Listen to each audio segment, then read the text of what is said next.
People call it one of the most haunted houses in America. A labyrinth of staircases leading to nowhere, doors opening into walls, and hallways that seem designed to confuse. Some say it's proof of the supernatural. Others believe it's something far simpler. An eccentric millionaire's obsession taken to the extreme. This is the Winchester Mystery House, a mansion shrouded in legend. Was it truly built to appease vengeful spirits? Or was its owner, Sarah Winchester, simply lost in grief and superstition? Ghost stories fill its halls, but how much of it is real, and how much is just a clever illusion? Tonight we separate fact from fear and uncover the truth behind one of America's most mysterious homes. To understand this house, we must first understand the woman who built it. Sarah Winchester was no ordinary widow. She was the heir to a fortune soaked in blood, her wealth born from death. The Winchester Repeating Arms Company had forged a legacy with its rifle, the infamous weapon known as the gun that won the West. It was the rifle of soldiers and outlaws, pioneers and killers. It had written history in blood, taking countless lives. And Sarah Winchester's loss was not a single moment in time. It was a relentless tide that never ceased pulling her under. The nightmare began in 1866, when her infant daughter Annie wasted away before her eyes. Taken by marasmus, a cruel disease that left her helpless, watching as life drained from the tiny body she had brought into this world. There was no comfort, no peace, only silence, cold and suffocating, as she held the lifeless form of the child she would never see grow. The world did not stop for her sorrow. Time dragged forward, indifferent to the weight in her chest, to the darkness that began to root itself deep in her soul. For years, she lived within the walls of mourning, slipping further into isolation. Then, in 1881, the sickness returned to take what little she had left. Her husband, William Wirt Winchester, wasted away just as her daughter had, his body consumed by tuberculosis. His final breath shallow and ragged. She had once lived a life of comfort, surrounded by wealth beyond imagination. Now all that remained was an empire built on death, a fortune stained with blood, feeding the very thing she had come to fear most. Sarah sought the guidance of a spiritualist medium in Boston. At this time, spiritualism was a widely accepted practice among the grieving elite, offering a glimmer of hope that the dead could still communicate with the living. But what the medium told her would haunt her for the rest of her life. The spirits of those killed by the Winchester rifle are angry. They will not rest. They seek vengeance. You must move west, build a house, and never stop building. If construction ceases, you will die. The words settled into Sarah's soul like a death sentence. The idea that she was being haunted by the countless souls slain by her family's creation took root in her mind, consuming her with a paranoia that would shape the rest of her existence. She could no longer stay in New Haven, surrounded by the ghosts of her past. She needed to escape, to run as far from the source of her guilt as possible. But there was nowhere to hide. The spirits would follow, no matter where she went. With no other path forward, Sarah fled to California, purchasing an unfinished 8-room farmhouse in the quiet town of San Jose. The property was modest at first, but for Sarah it was a blank canvas, one that would soon transform into something far more sinister. From the moment she stepped onto the land, she knew it would not just be a home. It would be her penance, her fortress against the vengeful spirits she believed hunted her.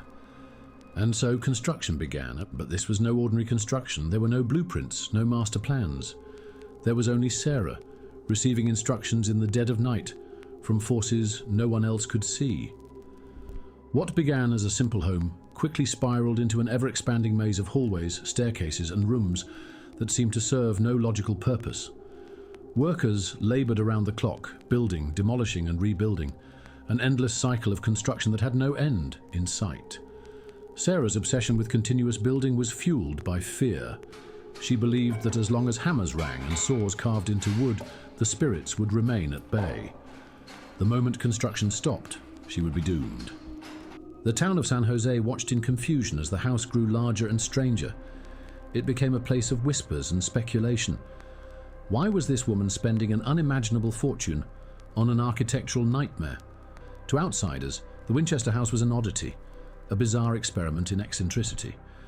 But to Sarah, it was a matter of survival.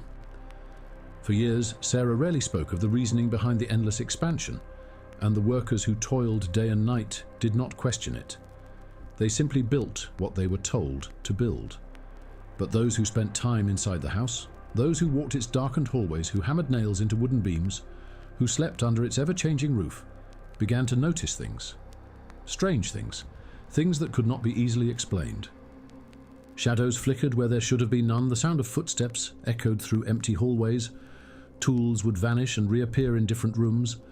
Some workers swore they heard whispered voices coming from behind the walls, muttering in languages no one could understand. And then there were the cold spots, places in the house where the air would suddenly drop to an icy chill, as if someone unseen had passed through. No matter how bright the California sun blazed outside, certain rooms always remained dark, always carried an oppressive weight. Rumors swirled that Sarah had tapped into something beyond the veil of the living, that her house was not just a mansion, but a gateway. Some claimed she was trapping spirits within the walls, sealing them inside hidden rooms where they could no longer harm her.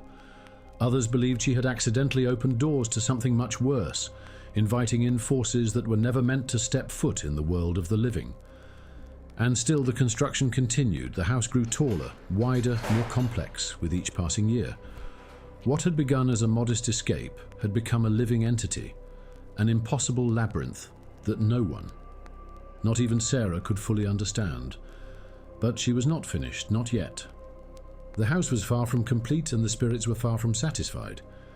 To Sarah Winchester, the house was not simply a home, it was a living entity, an ever-evolving maze where the boundaries between the physical and the supernatural blurred. The workers followed her instructions without question, accustomed to the peculiar demands that came with each new day. Walls would go up only to be torn down. Rooms were constructed and then sealed shut. Staircases twisted in nonsensical directions, some leading straight into ceilings, while others turned abruptly, leaving one to wonder whether they had been built for the living or the dead.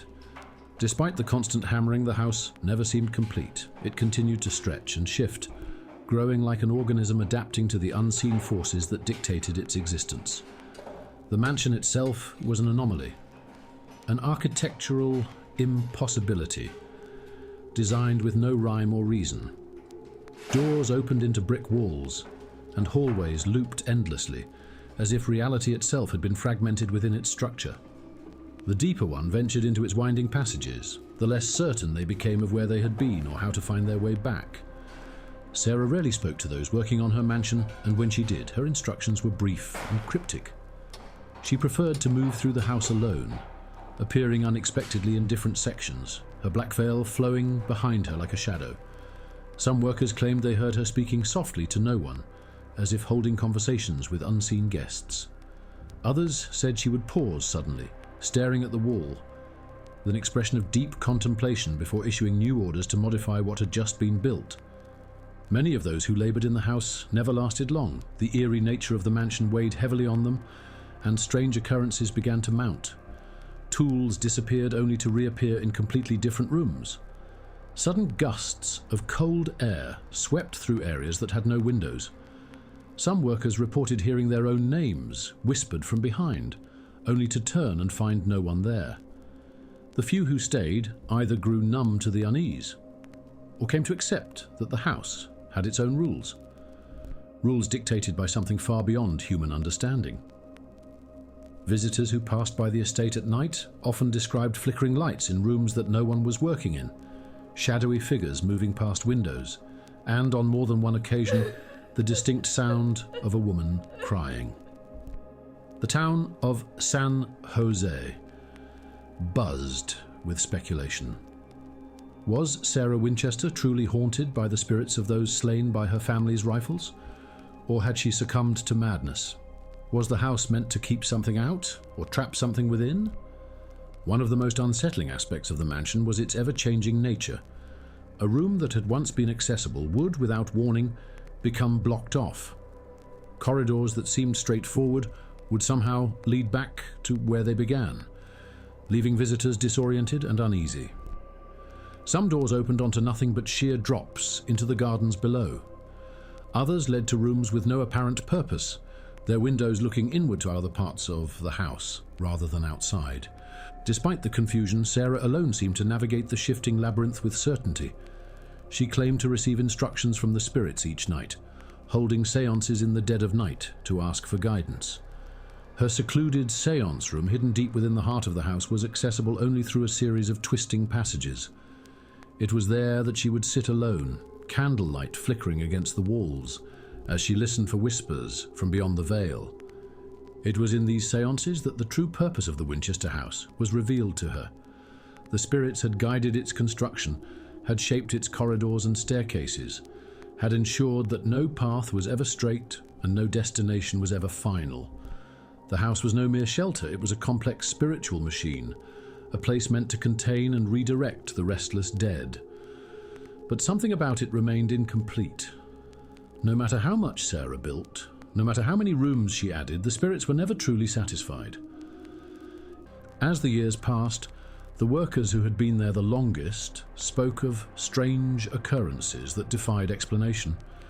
They would hear their names whispered from empty hallways, catch glimpses of figures in rooms that should have been vacant, and feel unseen hands brushing against their shoulders as they laboured through the night. For those who had the courage to stay, it was clear that the spirits Sarah Winchester feared were not merely spectres of her imagination. They were real, and they were growing stronger. Some believed the never-ending construction was keeping them appeased, creating new spaces for them to wander, keeping their rage at bay. Others whispered that the spirits weren't just present, but watching, waiting. There was an unsettling intelligence to the way the shadows moved, as if something unseen was navigating the house just as Sarah did. Sarah, however, remained undeterred. She continued her midnight seances, consulting whatever unseen forces guided her hand. Rumours began to spread beyond the estate. Townspeople passing by at night would see strange lights flickering in the windows, long after the workers had left for the day. Some claimed they saw shadowy figures standing at the glass, watching them as they walked by. The more superstitious among them refused to even look in the direction of the house, convinced that meeting its gaze would invite something sinister into their own homes. Then the occurrences inside the house grew more intense. Some workers who had spent too much time within its walls reported vivid, nightmarish dreams of faceless figures standing at the foot of their beds. Others swore they had heard their own voices echoing back at them in the halls, mimicking their words, but with a delay, as though something unseen was listening and repeating them in amusement. Sarah herself rarely spoke of these events, but her behaviour became increasingly erratic. She would wander the halls at night, whispering to herself, her candle casting flickering shadows that seemed to twist and move independently of her. She avoided mirrors, insisting they were portals through which spirits could reach out. Some nights she refused to sleep at all, instead pacing the house as if chasing something no one else could see. Then came the night when everything changed. It was a quiet evening. The usual hum of construction momentarily paused when a deafening crash reverberated through the house. A massive chandelier in the grand ballroom had torn itself from the ceiling, shattering into 1,000 pieces upon the floor. The workers rushed to Sarah's quarters, expecting to find her shaken or injured. But when they found her, she was standing perfectly still, staring at the fragments as if she'd been expecting it. Without a word, she turned and walked away, issuing no orders to clean the wreckage. The ballroom was left in disarray, its broken glass reflecting the dim candlelight like a field of fallen stars. From that moment, the spirits within the Winchester house no longer contented themselves with whispers and fleeting movements in the dark. They became bold, making their presence known in ways that could no longer be dismissed as imagination. Those who had once doubted now found themselves believers, and those who had once stayed out of curiosity began to fear they had stayed too long. But no matter how terrifying the house became, Sarah Winchester was unwavering. She knew she could not stop now. The spirits had more demands, and the house had not yet finished revealing its secrets.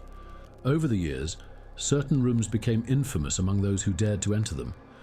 The stories that emerged from these areas were not mere ghostly whispers or fleeting shadows. These were encounters that left people shaken to their very core. Among the most notorious was the séance room, a chamber hidden deep within the twisting corridors of the house.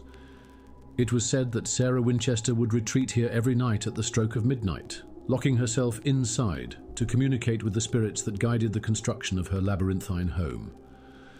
The room itself was a strange anomaly.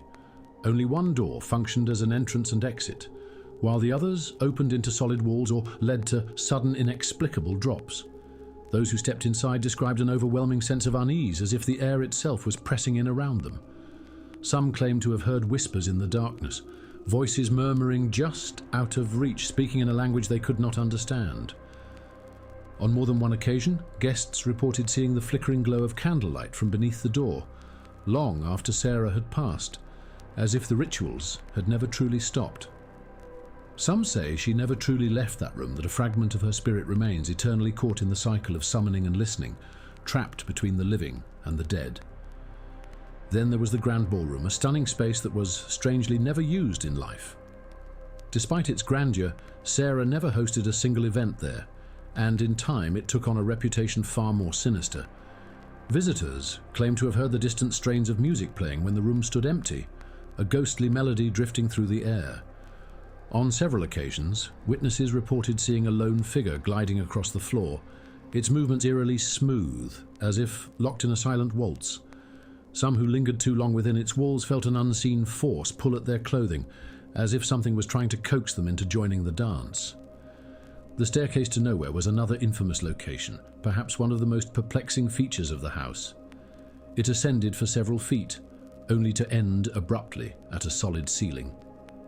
The purpose behind its construction remained a mystery, though many speculated it was yet another attempt by Sarah to confuse the spirits that tormented her. Those who dared to climb its steps often reported a strange sensation, a growing disorientation, as if the very fabric of reality shifted around them. More than one visitor claimed that as they reached the top step, for a brief, fleeting moment, they saw something standing just beyond the ceiling. A figure, shadowed and waiting. Before vanishing into the darkness, there were other rooms, each with its own chilling history. The Daisy Room, where Sarah was trapped during the Great San Francisco earthquake of 1906, was said to hold a lingering presence that made it impossible to remain inside for too long. The servants' quarters, once bustling with activity, were now plagued by cold spots and unseen hands brushing against passers-by. The third-floor corridors, which were rarely visited, seemed to emit an energy so malevolent that many who ventured there turned back almost immediately, unable to shake the feeling that something was following them just beyond the range of sight. Even in modern times, visitors and investigators alike reported hearing the distinct sound of knocking within the walls, as if something were trapped inside, trying desperately to be let out. Others felt icy fingers graze their skin, an unmistakable sign that they were not alone. Yet despite all the stories, all the warnings, people continued to be drawn to the house, compelled by a force they could not quite explain. Some came in search of proof, hoping to capture evidence of the spirits that still roamed its halls.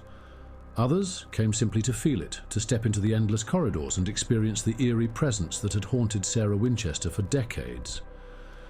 Sarah Winchester continued her relentless construction for nearly 4 decades.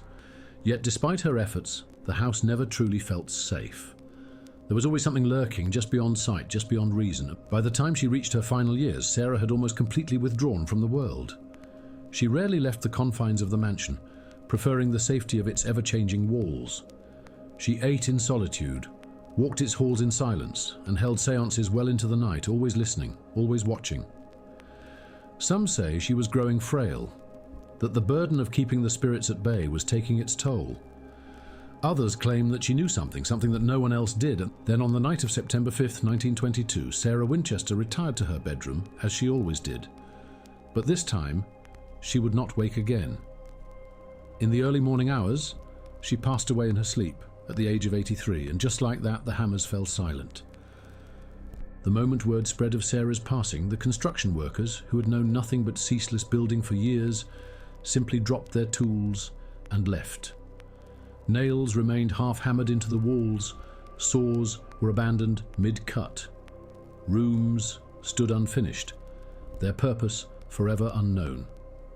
The house was left exactly as it was in that moment, frozen in time, a monument to a lifetime of obsession and fear. But even though Sarah was gone, the house remained, and with it the spirits that had come to call it home. In the years that followed, stories of strange occurrences only intensified. Those who entered the house, curious visitors, caretakers, and skeptics alike, reported chilling encounters that could not be explained. Footsteps echoed through empty halls, whispers drifted from rooms that had been vacant for decades, and the feeling of being watched was impossible to ignore. Some swore they saw her, a shadowed figure in black moving through the corridors, just as she had in life. Others felt sudden drops in temperature, icy hands brushing against their skin. The house had not quieted with Sarah's death. If anything, it had grown louder. Many who dared to explore its vast interior found themselves lost, disoriented by the endless twists and turns. Some reported a strange phenomenon, entering a hallway they had walked before, only to find it impossibly different, as if the house itself was shifting when no one was looking. And in the dead of night, some swore they heard knocking from inside the walls, as if something trapped within was trying to escape. As the house became an attraction, those who walked its halls with an open mind claimed to feel something lurking just beneath the surface. Paranormal investigators set up their equipment, capturing strange anomalies. Shadow figures darting between rooms, faint voices captured on recorders. Inexplicable energy surges that made hair stand on end. Some left convinced that Sarah's restless spirit still lingered, forever wandering the halls of her creation. Others believed something far older, far darker had taken residence there, something she had spent her life trying to contain. Even now, long after Sarah Winchester's passing, the house remains as she left it. A maze of dead-end staircases, sealed-off rooms and corridors that lead nowhere. It stands as a monument to obsession, to grief, an eerie tale that refuses to fade. But one thing is certain. The Winchester Mystery House is more than just wood and stone. It's a riddle with no answer, a story with no ending. And maybe it's still being built. What do you think? A house cursed by restless spirits, or just a monument to madness? Let me know in the comments. If you enjoy exploring the mysteries hidden in history's darkest corners, be sure to like, subscribe, and hit the bell so you never miss a new story. This is Sinister Secrets, where the truth is always more terrifying than fiction. See you in the next one.